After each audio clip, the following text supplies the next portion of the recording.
You ever wonder what your students were typing as they were busily clicking away at their laptops? Well, today we'll find out.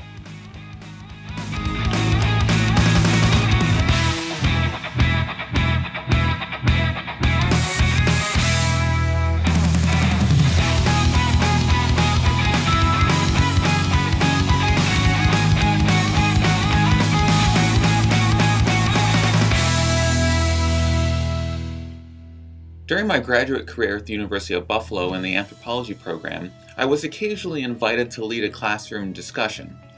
The classroom itself could fit upwards of 200 students, and many of those students would bring a laptop at any given day. Now, this particular balmy spring afternoon, I was asked to give a lecture on social scripts. I immediately saw a natural connection with the classroom setting. So I began my discussion from the back of the classroom, immediately breaking the students' social expectations, in other words, the social script, for what a prototypical lecturer should be doing and how they should be doing it. And although the strategy worked in this particular case, that's not the point. What I want to do is carry on with this theme of technology in the classroom.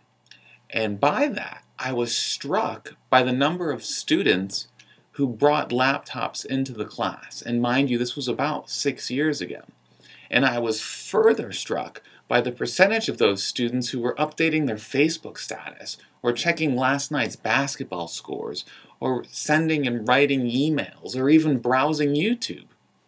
For someone like myself who identifies as an engaging teacher, or perhaps engaging teaching assistant at the time would have been more appropriate, the students' lack of engagement left me downright downtrodden.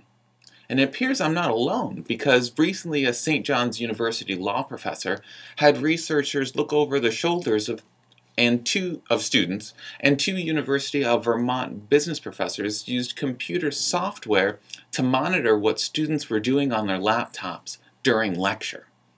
Though neither study had quite the precision of a controlled experiment, the results were notable because they relied on observations of students instead of self-reporting and surveys. So in the Vermont study, students cycled through an average of 65 new windows per lecture, of which over half were considered distractions. At St. John's University, most second and third year law students use their laptops for non-class related purposes over half of the time. Now, any visit to a large lecture is likely to reinforce this data. Students are apt to drift to email inboxes and social networking sites like Twitter or Facebook.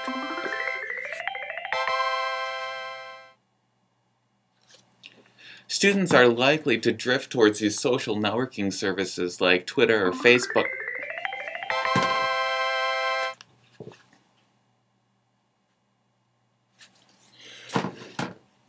Students are likely to drift towards these social networking sites like Twitter and Facebook. And Facebook is actually a staple in many college students' laptop screens.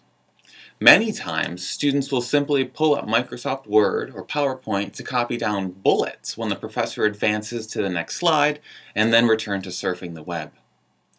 The study also revealed a significant deviation between student survey results and actual computer use practices. So this is important. Students tend to underreport the amount of time they spend on distracting activities while in the classroom. So at this point you may be asking yourself, OMG, WTF, this is horrible. I'm never going to be using laptops or any technology of any sort in my classrooms again. If I do, I'm condemning them to a fate of distraction and disengagement. To which I'll reply, wait, the end is not near. Don't be so quick to ban laptops from your classroom.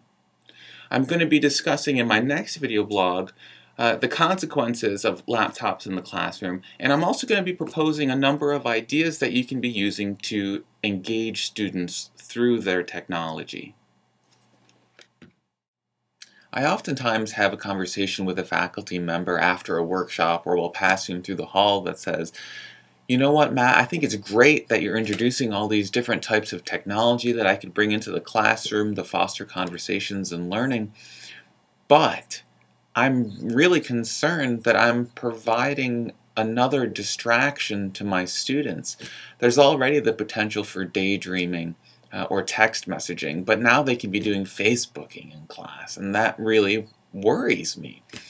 I hope by my acknowledging that these potential pitfalls exist will help us form a common understanding of the potential roles that technology can play in the classroom.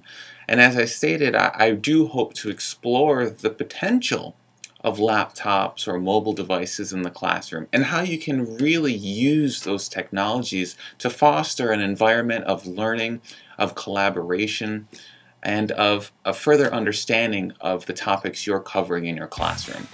So until next time, have a great day.